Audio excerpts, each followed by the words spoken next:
Boche gold and diamonds. Buy now pay later. ജനങ്ങൾക്ക് കുടിവെള്ളം ലഭ്യമാക്കാത്ത പിണറായി സർക്കാർ മദ്യം വിളമ്പാൻ അത്യുത്സാഹമാണ് കാട്ടുന്നതെന്ന് മദ്യനിരോധന സമിതി സംസ്ഥാന general secretary doctor Vincent Maliyekkal. പാലക്കാട്ട് മദ്യനിർമ്മാണശാലയ്ക്ക് നൽകിയ അനുമതി പിൻവലിക്കണമെന്നാവശ്യപ്പെട്ട് മദ്യനിരോധന സമിതി കളക്ടറേറ്റിന് മുന്നിൽ നടത്തിയ ധർണ ഉദ്ഘാടനം ചെയ്യുകയായിരുന്നു അദ്ദേഹം. ഞങ്ങൾ തുറക്കുന്നത് ബാറുകളല്ല സ്കൂളുകളായിരിക്കുമെന്ന് പ്രചാരണം നടത്തിയവർ നാടിനെ നശിപ്പിക്കുകയാണ്. ലഹരിമുക്തമാക്കും എന്ന വാഗ്ദാനം നൽകിയ LDF സർക്കാർ ഇപ്പോൾ കേരളത്തിലെ ഏറ്റവും വലിയ ലഹരി പ്രോത്സാഹകരായി മാറിയിരിക്കുന്നുവെന്നും അദ്ദേഹം പറഞ്ഞു. 2016 2021 തെരഞ്ഞെടുപ്പ് പ്രകടന പത്രികകളിൽ LDF ഒന്നുപോലെ ഉറപ്പു പറഞ്ഞ ഒരു കാര്യം,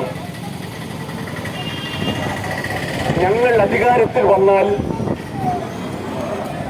സംസ്ഥാനത്ത് മദ്യത്തിന്റെ ലഭ്യതയും ഉപയോഗവും പടിപടിയായി കുറയ്ക്കും എന്നതാണ്. 2016 LDFന്റെ പ്രകടന പത്രികയിലെ മദ്യനയവുമായി ബന്ധപ്പെട്ട ഭാഗം തുടങ്ങുന്നത് തന്നെ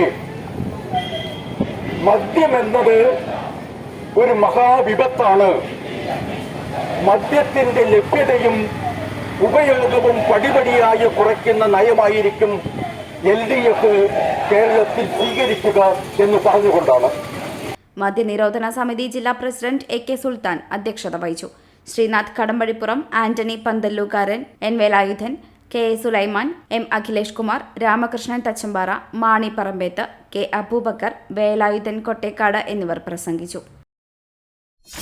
.view ന്യൂസ്, കാഴ്ചകളാണ് ലോകം, കണ്ടു തുടങ്ങുക. Time kids pre school, Mannannur road, Vaniyamkulam.